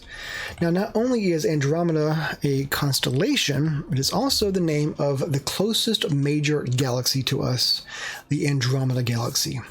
Let's go visit the Andromeda Galaxy to see what that looks like. Well, our galaxy, the Milky Way, has around an estimated number of around 100 to 400 billion stars. The Andromeda Galaxy right here has around 1 trillion stars, 2 million light years away. If you have a very dark night away from any city lights and street lights, if you looked over to Andromeda, you can see a smudge of light to the corner of Andromeda. If you see that, you are seeing the Andromeda Galaxy. And the light from that point in the sky is traveling to your eyes some 2 million years. The furthest object that we can see in our nighttime sky with our bare naked eye. It is said in some 4 billion years from now, our galaxy, the Milky Way, and the Andromeda Galaxy will collide to form a super galaxy. Now, this might sound horrible and catastrophic, but actually, the space between the stars is so great that if we are still around in some 4 billion years, we might not notice anything is happening at all. Now, in the ancient Greek myth, Queen Cassiopeia is the mother of Andromeda. King Cepheus is her father. Right there, you'll see those two. But in the Harry Potter series, Cassiopeia is a character in the Harry Potter series, but not the mother of Andromeda, Black Tonks. Just get that out of the way. Now, there are other characters you can find in your nighttime sky that have names associated with the Harry Potter series. Let's go over them really quick here. We've got Pollux Black. Not a lot of just known about him. Pollux, one of 2 stars in the Gemini, the twins. You've got Cygnus Black. There it is, Cygnus, the constellation Cygnus, known as the Swan. You have Orion Black, the patriarch of the family. There is Orion right there. And then finally, you've got Uncle Alphard Black and Hydra the water snake. So let's go over a couple of them real quick. And they were mentioned by Sirius at one point during, I believe it was Order of the Phoenix. Who did we bring up first? Pollux. Well, Pollux, not a lot is known of the character of Pollux, but Pollux in Gemini, the twins. 2 stars are very bright in this constellation. You've got Pollux and you've got Castor. So there's Castor right there. Now, if you've ever read The Hunger Games, you will come across a set of twins in The Hunger Games a little bit later on in the series named Castor and Pollux. Both twins, both named after the stars found in the constellation Gemini, the twins. Now, the name Pollux actually means very sweet or good wine. So, not a lot is known about Pollux the character, but it could be he is a bit of a lush in the family. Don't quite know. But aside from that, we don't know a lot about him, so let's go visit Cygnus the Swan, because this is kind of interesting about Cygnus. Also known as the Northern Cross. It's better known as the Swan, however. In the series, there are 3 Cygnus Blacks that span several generations. You've got Cygnus Jr., and you have Cygnus III. Now, in the ancient Greek myth, there were 3 swans mentioned as well. 3 gods were able to transform themselves as if they too were animagi into swans to trick people from who they were really. Now, 3 swans in the ancient Greek myth that their names in the Harry Potter series were based on, and 3 characters in that series spanning several generations. Now, was this intentional or was this just coincidence? Don't quite know. But after all, there were several characters who share their names. There were several Arcturuses, there were several Siriuses, as well in the family tree. Now, it may be intentional. I think it will be very interesting to see if J.K. Rowling found that there were 3 gods able to transform themselves into swans, and these swans kind of were the basis of Cygnus the Swan in the nighttime sky. And then she had a character named Cygnus and went ahead and wrote in that there were an additional 2 Cygnus characters in the family tree. So 3 swans in the Black family tree, 3 swans in the ancient Greek myth as well. I hope that is true, that she looked all that stuff up and incorporated that into her backstory. Well, there's also Orion Black. Again, I've mentioned Orion several times, and as we get closer, if you look at the individual stars in Orion, you might notice another character in there that I'm circling right there. But for the time being, Orion Black was the patriarch of the family. And Orion, the constellation, can always be seen with his 2 hunting hounds. You have Canis Major, and then you have Canis Minor. Canis Minor is just 2 stars. You've got Procyon, the brightest of the 2 stars, in Canis Minor, the 2 hunting hounds of Orion.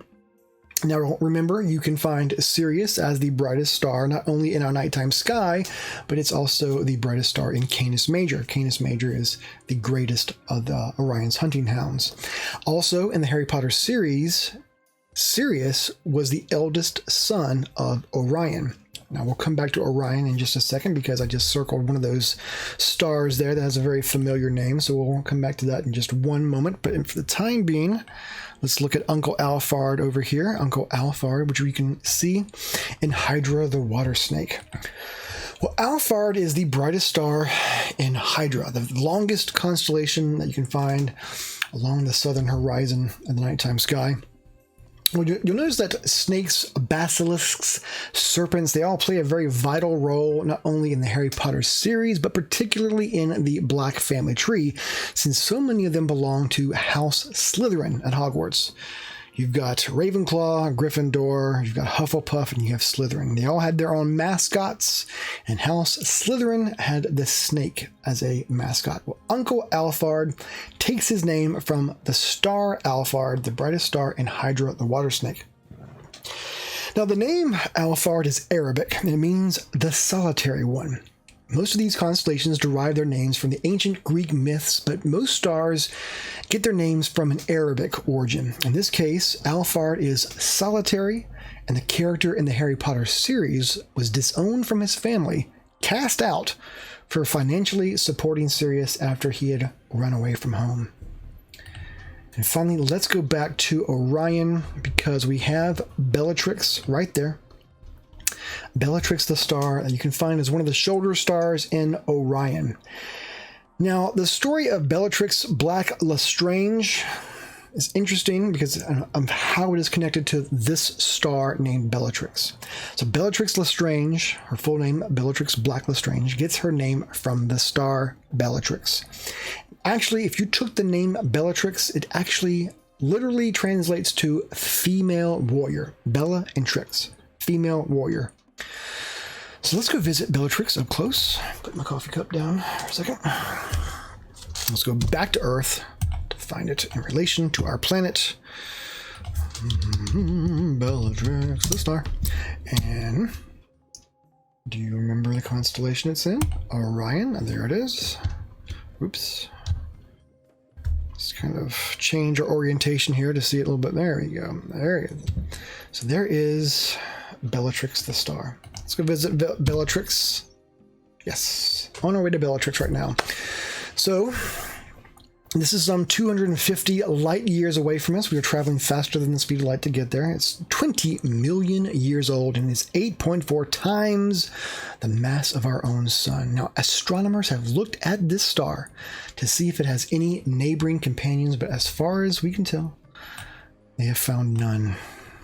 All alone. Lonely Bellatrix. There it is, a better look. All by itself. If it had a companion star, you'd see a companion star there, but Bellatrix is all by itself. So lonely. Oh, poor Bellatrix. Now again, the name Bellatrix means female warrior. As you recall, Bellatrix Lestrange was one of Lord Voldemort's most faithful warriors. Now, speaking of he who must not be named, let's take a trip to a little place called the Pleiades. Well, before he was known as Lord Voldemort, he was a boy by the name of Tom Riddle. And every great villain has to start somewhere. Well, for Lord Voldemort, he used to be known as Tom Marvolo Riddle. In fact, that's how he got the name Voldemort. If you switch around the letters in Tom Marvolo Riddle, you've got I am Lord Voldemort. Now, that being said, Tom Riddle had a mother, and her name was Maripe. And Maripe Gaunt can also be found in our nighttime sky and in this location here. This is what is called the Pleiades Open Star Cluster. It's also called the Pleiades Reflection Nebula, but I'll get into that in 1 second. Now, one of these stars is known as Maripe. Now, originally, whenever people looked at this object in the sky from where they were at, in fact, let me bring up this program here to show you. Okay, so here we are looking at Taurus the Bull. See that right there I'm circling? That is the Pleiades. Now, whenever you look at that right there, that little cluster of stars, it looks almost like a small version of the Little Dipper. You have a little cup right there. Well, whenever the ancient people, in fact, I will circle that right there. There we go. So as we get closer to it, we are seeing, and there's Merope. So whenever the ancient people looked at this section of the sky, they saw 7 stars. This is why the Pleiades is known as the 7 sisters, the 7 daughters of Atlas. Let's go back to where we were just at, and this looks nice and prettier. Okay, so let's go over the myth that this section of the sky, this name here, is associated with. So this cluster of stars is sometimes referred to as the 7 sisters, and it lies within the constellation, just a little bit off the constellation of Taurus the Bull. Now, as the legend goes, the 7 sisters of Atlas thought they were the most beautiful women in all the world, and this hubris, this arrogance, angered the gods, and they plucked them from Earth and they placed them into the sky, where they remain to this day. Well, one of these sisters was known as Merope, and Merope had used magic to trick a mortal man into falling in love with her. Now, whenever this was found out, she hid herself in shame behind her sisters. And this is why Merope, the star, is one of the faintest stars in the 7 sisters of the Pleiades. They thought that she was hiding herself behind her sisters. Well, in the Harry Potter series, Merope Gaunt had tricked a muggle man into marrying her as well. She used a love potion to do this. Now, this love potion eventually wore off, and this muggle-born man came to his senses, and he left her, and actually he had fathered a son by this time with her, so he had left her and Tom Riddle as well. Now, after it had become known that Merope had put a spell on this poor man, she had to hide herself away from society. She was ashamed of herself. She was embarrassed by what she had done. Now, whenever you look at the Pleiades, open cluster of stars. Here we go. Let's find Merope real quick. Single Merope out. There it is, right there. Let's go up to it and see it up close. Whenever you look at the Pleiades open star cluster, you can see that it is not just 7 stars. Optics have improved since the old days of looking at it with your naked eye. It's actually thousands of stars. In this cluster, thousands of stars. But the stars in this cluster are not hot enough to ionize the gas that surrounds them. What we're seeing here is a chance encounter between a passing... Back away just a bit here. I see this gas. There we go. All this gas here. Okay. Take that away. Here we go. So what we're seeing here is a chance encounter between a passing interstellar dust cloud that passes through the Pleiades open cluster. Now, this is why it's called the Pleiades Reflection Nebula. So it's not only called a reflection nebula, but it's also called the Pleiades open star cluster. So just to get those 2 things out of the way there. Now, this is some 444 light years away from Earth. But let's go closer to home, because we're going to find something. Oops, there's Merope again, feeling sorry for itself. Well, we're going to cover something called the Centaurs. So the Pleiades was some 444 light years away. Closer to home, we have something called the Centaurs. Now, you might have heard of Centaurs before, but did you know that we have Centaurs in our own solar system? Well, the Centaurs in outer space are these trans-Neptunian objects that pass or have passed the orbits of Neptune and Uranus. They are half comet and they are half asteroid. Now, in the Harry Potter series, the Centaurs might sound familiar to you, because in the Greek myth, the Centaurs were these half-man, half-horse creatures. In the Harry Potter series, they sort of lived out in the Forbidden Forest, and they would typically divine the future and the stars. Well, we also have some Centaurs out here in space. Half asteroid, half comets. That's why they have this name, Centaurs, because they're not quite one and they're not quite the other. One of these objects was so large it actually got its own name. So let's go visit that up close, because it is called Amicus. And Amicus shares its name with a character in the Harry Potter series, and it gets its name from an old Greek myth. Amicus was the son of Poseidon, and he fought in the First and Second Trojan Wars. So in the Harry Potter series, you have another character named Amicus Caro. Now, he was not a centaur, but that's where he gets his name, from Amicus, in the old Greek myth, the same person that this object is named after. Let's orbit around here and see this centaur. So no, Amicus Caro was a follower of Voldemort. He fought in the First and Second Wizarding Wars. The Amicus in the Greek myth fought in the First and Second Trojan Wars. Both of the characters were not centaurs, though. But we do have some centaurs in our solar system. Now, let's head home real quick. We're going to cover something else. Because stars and constellation names aren't the only sources that J.K. Rowling used for the characters in the Harry Potter series. Now, one of the characters in the Rowling's books is actually based on a real person. So here's a bit of a trivia time for you. Who was a real person, a real scholar mentioned when Ron was talking about the one collectible card he was missing from the Chocolate Frog's deck? Now, this was not in the movie. This was mentioned in the book. He actually mentioned 2 cards he was missing. Harry said he had gotten a Dumbledore card. Ron said he had about 6 of those cards, but the one card he was missing was Ptolemy. Ptolemy gets a brief mention in the series, and he's a famous astronomer. Now, in astronomical history, Ptolemy was a Greek scholar, and he devised the Ptolemaic system for the Earth-centered cosmos.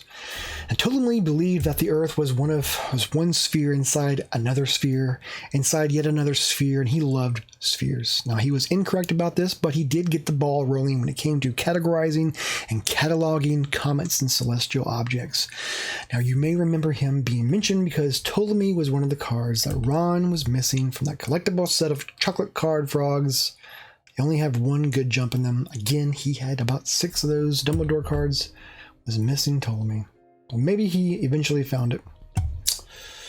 The ever elusive Ptolemy card. Well, that being said, Ptolemy would be one character taught at Hogwarts as part of the astronomy course. So, your next trivia question here real quick while I get another sip of coffee. Who taught astronomy at Hogwarts? That's your trivia question right now. What was the name of the astronomy teacher at Hogwarts who had 2 names associated with astronomy? That would be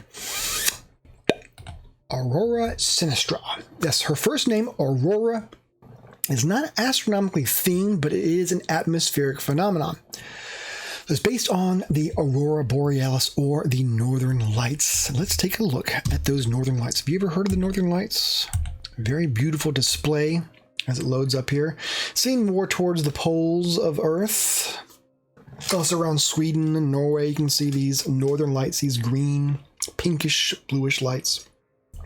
I'm going to speed up time a little bit here so we can see those lights twinkling. There we go. I'm going to pull away a bit so we can see all those. Go. See those Northern Lights there. Well, what are these Northern Lights? Well, these lights normally are seen in the higher latitudes, and they are caused by cosmic rays, solar wind, and magnetospheric plasma interacting with the upper atmosphere. Now, the charged particles from the sun enter Earth's atmosphere from above, and this causes ionization and excitation of atmospheric particles. Now, this produces a dazzling display, red, green, yellows, and blues. So her name, Aurora Sinistra, that suggests that she is a person of the light.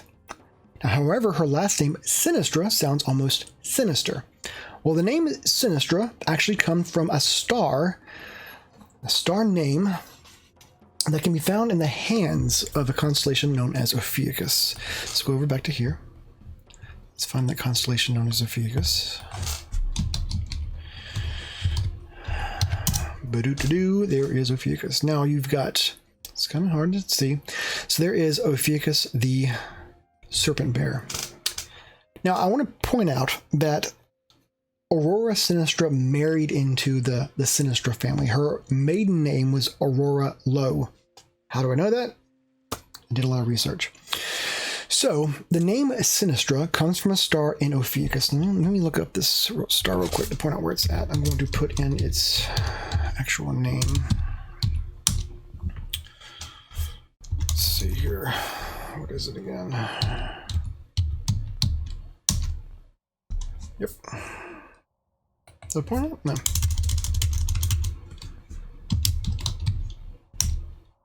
There it is. So that is Sinistra, also known as New Ophiuchi. Well, again, this is also known as Sinistra. Now, if you translated Sinistra from the Latin, it actually means left hand. And it resides in the constellation known as the Serpent Bear. Again, you've got serpents and snakes making their appearances in the Harry Potter series. Well, as we look at Ophiuchus here, we can see that it appears in his right hand. He's facing us. Now, it could be that the ancients saw this constellation, this character with his back to us, since the name Sinistra actually translates to left hand. Now, the reason why I'm beating this over and over again is because if you look at the Harry Potter movie, the very first movie, you will see that Dumbledore is sitting in the dining room hall, and to his left is always the astronomy teacher, Aurora Sinistra, with her last name meaning left hand. Isn't that interesting? Now, is that on purpose? Not quite sure, but it is an interesting detail if they indeed followed up with the backstory of how her last name actually means left hand. Always at Dumbledore's left hand. So now I want to briefly touch on two of Harry's most trusted friends. Now, I don't want to spend too much time on them because I'm really having to sort of stretch this concept here of what we're kind of going with by including them, but I do think that I should mention them nonetheless because they are very loosely connected to astronomy. It also gives us an opportunity to look at something different. So I have not mentioned them yet, but I want to talk a little bit about Hermione Granger and Ginny Weasley, whose full name is Molly Ginevra Ginny Weasley. Now, these two characters, Hermione and Ginny, also share their names with two asteroids that we can find in our asteroid belt. Hermione 121 and 613 Ginevra. Let's take a look at one of these right here. Go visit Hermione up close. Now, this is interesting because the name Hermione can be translated from the Greek meaning stone. Also, it can be translated into meaning well-born. Now, the reason why I mentioned that is because Draco Malfoy was always making fun of Hermione for being muggle-born. So her name kind of contradicts what Draco is always poking fun at. Here we are at Hermione. Speed up time just a little bit here. See it rotating around. Okay, so both of these asteroids orbit the sun amongst the millions of other asteroids orbiting the sun. There's an estimated number of around 2 million asteroids orbiting our solar system. Some of these are as large as 600 miles across, and some of these are just a few feet across. Now, like I said, I'm kind of stretching the concept here, but I wanted to bring up the asteroids because there is another asteroid closer to home, closer to Earth, that is large enough to have its own moon and also its own name. So do you remember a character by the name of Remus Lupin? The one-time professor of the care for magical creatures. Well, he shares his name with a moon of an asteroid 67 Sylvia, which lies in the main belt of the asteroids. Now, according to the Roman myth, Remus and Romulus were twin boys raised by wolves. Accordingly, Remus Lupin happens to be a werewolf, whose last name, Lupin, is derived from the Latin word lupus, meaning wolf. Now, this is the moon of... Where is it at? There is Remus. Where is... There he is. Thought you'd get away from me. There we go. There's 67 Sylvia right there. And there is Remus. Okay.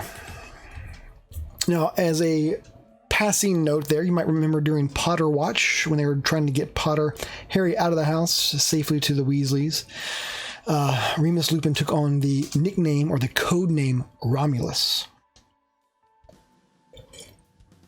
Now, I want to bring this up also because Remus isn't the only werewolf we can find in our nighttime sky. So I want to journey out to the ringed planet Saturn to find another werewolf that we can find. It is a minor moon, a very dark moon of Saturn. And as I type it in here, you might know what I'm going with. Fenrir. Do you remember Fenrir Greyback? Well, Fenrir Greyback takes his name from the ancient Roman myth that this dwarf moon takes its name as well.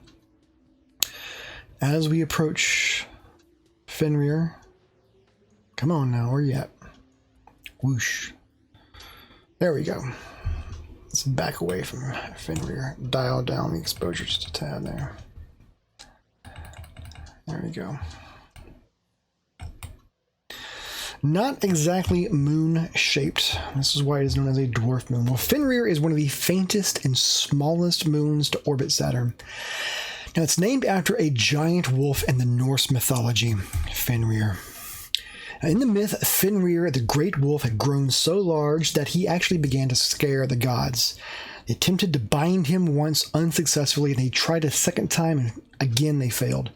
It was on the third attempt that they finally were able to bind Fenrir. Now, Fenrir the werewolf in the Harry Potter series fought in the First and Second Wizarding Wars, and it is believed that it was after the war at Hogwarts that he was finally captured and bound in Azkaban prison. Now, as we were passing by Saturn, we also passed by a constellation known as Carina. And in Carina, there is an old constellation known as Argus, which can now be found in the keel of Carina. This is Carina right here. So there's an old constellation in that called Argus. Argus will sound familiar to you because it is the constellation that Argus Filch takes his name. Now, Argus, the constellation, is based on the ancient Greek myth. Argus was a creature said to guard the halls of Hera. Now, it's sometimes regarded as a sort of a strange-looking creature with many eyes. In fact, Argus actually translates to one with many eyes. But sometimes it can be seen as a peacock. And if you look at the feathers of a peacock, here is a depiction of Argus. The feathers of the peacock have these little eye-looking designs in them within the feathers. Well, that is another depiction of Argus, one with many eyes. Now, this is significant because not only did Argus have many eyes and was always patrolling the halls of Hera, but Argus Filch in the Harry Potter series was also constantly patrolling and keeping an eye out for mischievous students in the halls of Hogwarts, oftentimes after bedtime. So let's wrap things up with something a little bit on a lighter note. Let's wrap things up with Harry Potter's probably his greatest champion, Albus Dumbledore. Well, there is a white dwarf star candidate known as Albus 1 out in space. Now, we've seen several stars here. We've seen Bellatrix, a bluish white star. We've seen some orangish, reddish stars. Our own star, the sun, is a yellowish star. Well, Albus 1 is a white dwarf star. Now, I don't have this particular star in any of my databases, so this is kind of a junky picture here, but this is a picture. The center star is Albus 1. Now, I say this because, in fact, the name Albus can be translated to the word white, this is an essential component to alchemy. And alchemy is the study of transfiguring one object into another, particularly turning lead into gold. Well, a white dwarf star is what happens when a star like our sun has consumed the hydrogen in its core, the hydrogen around its core, then it begins consuming the helium, and when it exhausts that, it puffs out its outer layers out into space and then collapses into a super compressed star about the size of Earth, but it retains the mass of the original star. So, one way to think about a white dwarf star is that they are these super compressed burning balls of carbon. So they're actually these massive, huge burning diamonds in space. As we look at Albus 1, and this could be a depiction of Albus 1 here, we can find something else in a nighttime sky called the Phoenix constellation. Now, white dwarf stars are these dim reminders of stars that were once main sequence stars. And they dot the galaxies all over the place. So we can see all these white dwarf stars around this Phoenix constellation. So it's nice to kind of see Albus and the Phoenix together in the sky, because Albus Dumbledore had a phoenix for a pet. Now again, a phoenix is a mythological creature said to be reborn from the ashes of its own death. So here in the sky, we can finally see the phoenix yet again, as well as Albus, the phoenix and Albus together again in space.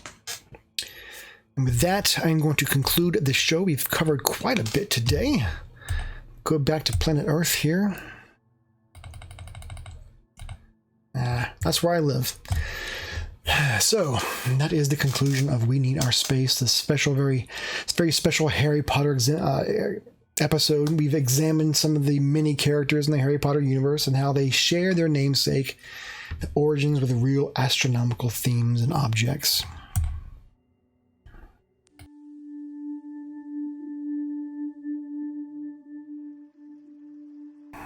Hello everyone, welcome back. I hope you enjoyed the show. Now for our last hands-on activities, we're going to make a howler. Now if you remember in the Harry Potter series, a howler was a note that you got if you were in trouble, you did something that you weren't supposed to do. You'd get a note in the mail, from the owl mail, and in that note would be a message from the person that is annoyed with you. If you took too long to open it up, it would burst open and then start screaming at you, thus the name of the howler. So, it has little teeth here, it's got a little tongue, and the note is on the inside. So here's how you make your own howler, of course. And took all that stuff. There's your envelope there. And it burst open. There's his tongue, his teeth, and there's the note inside. All right, so put my howler away. All you need to do to make this is one red sheet of paper. I have a cardstock sheet of red paper, a thin red strip of paper, it can be any length. I just use another piece of paper, a separate piece of paper, and just cut about an inch thick, about an inch thick strip of paper, and then just a white strip of paper for the message on the inside. Here's how to make it. So let's put this aside for right now. To make your howler, get your red piece of paper out, kind of fold it long ways. Now don't crease it quite yet. We're just going to find the center point. So just fold it over like that and kind of press down a little bit on the end closest to you. So now we have that little crease right there. Now we know where the center point is at. So with that, we're going to fold these two ends up like so, as if we were going to make a paper airplane. But we're not going to make a paper airplane. We're going to make a howler. So there you go. So these two fold in like that, as if you were making a paper airplane. Now, if you were going to make a paper airplane, you would fold it in half like that, but that's not what we're going to do. We take this long end and this long end right here and fold that over to the center point, just like that. And then fold that over so it's nice and straight. And then do the same thing for the other side. Fold that over to the center point. And then just like so. So now you should have this. You should have these two folded in like that. And then these two long sides folded into the center like that. Now, so far we have the bulk of our envelope. Now, if you want to tape like this so that it kind of holds its shape, you can do that if you want. In fact, I think I will do that. Just kind of show us what we've got so far. So there you go. Now we need to make how the envelope folds. So we're not going to fold it in half. We're going to kind of separate it into threes, like 1, 2, 3. 1 point, 2 point. So that there is going to be a bottom end, a middle part, and a top end, I guess. So with that, we're going to find sort of a third of the way down, which is right, not in the middle, just a bit more down to here. And then fold that up like that. And make your fold. Then take the rest of this and fold it in like that. It doesn't have to be perfect. It doesn't have to be exact. It can spill over like this does. Because of course, if you were to mail this, you would fold that in. But in this case, it is a howler, so we're going to crease this edge up like that. Crease this edge like that, just to kind of give it some wear and tear, like it's been in the mail service, like it's been being carried by an owl. So now you have it. Now you have the body of your envelope, just like that, as you can see. And there's the body of your envelope. It should look like that. So now we need to make the message on the inside, some teeth for it, and a tongue. So all you have to do for the message, I just take this long piece of paper right here, a normal piece of paper, cut off the bottom, write a message on it, a message, boop, like so. Take our tape, tape it right there, so that the tape can adhere to, actually this is a bit too long, so I'm going to cut off a bit of this, like that. Quite okay, if that happens. Plenty of tape to spare. So we're going to put our message on the inside of our document like that.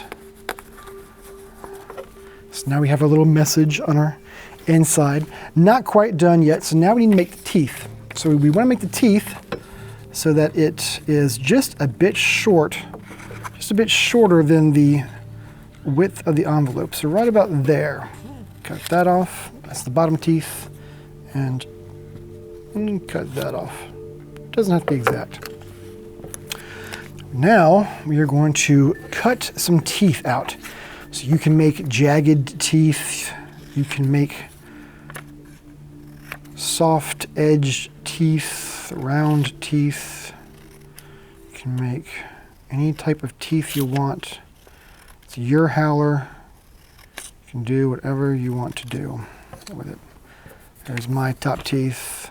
Not the prettiest teeth, but it is quite all right.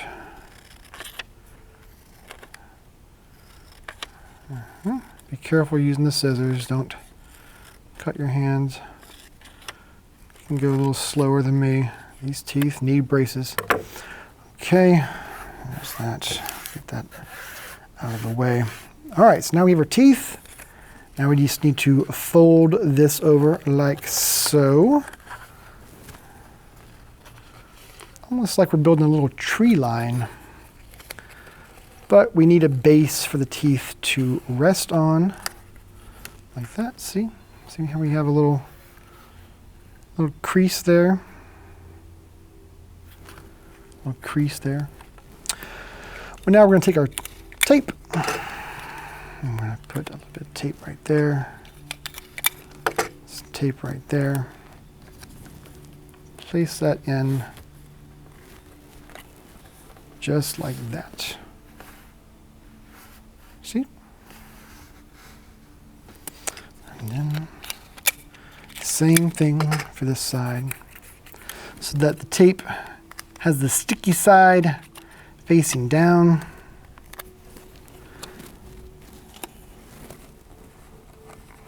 Just like so.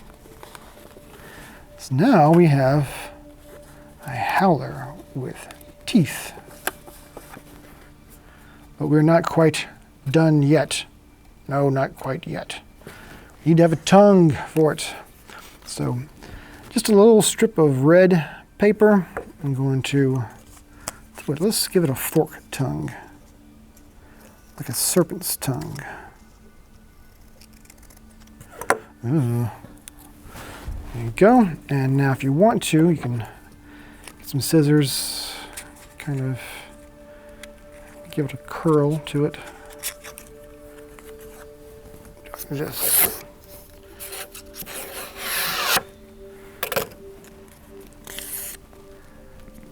A little curl. tape that tongue, where the tongue would go, right at the bottom there. I want to put some more tape on the other side. Really make it stick. And there you go. So the tape goes on both sides. Of course, you can also use some glue sticks if you want. And there you have it. There is your Howler. We've got our teeth taped in. Let's take a look at the inside here. If we can get a look at the inside there. Get a better look at how that's made. There's a better look at the tongue and how that's in there. And there you go. There is your Howler with your message. He's very upset with you. So now you have your very own Howler. And you can even decorate this with stickers or whatever else you want to do. There you go. That's how you make your very own Howler. Well, I hope you enjoyed this presentation, this hands-on activity. Hope you enjoyed the Star Wars Worlds Within and the astronomical world of Harry Potter. Hopefully we will see you in person next year for a Halloween day at the museum. Thanks for joining us and enjoy the rest of your Halloween.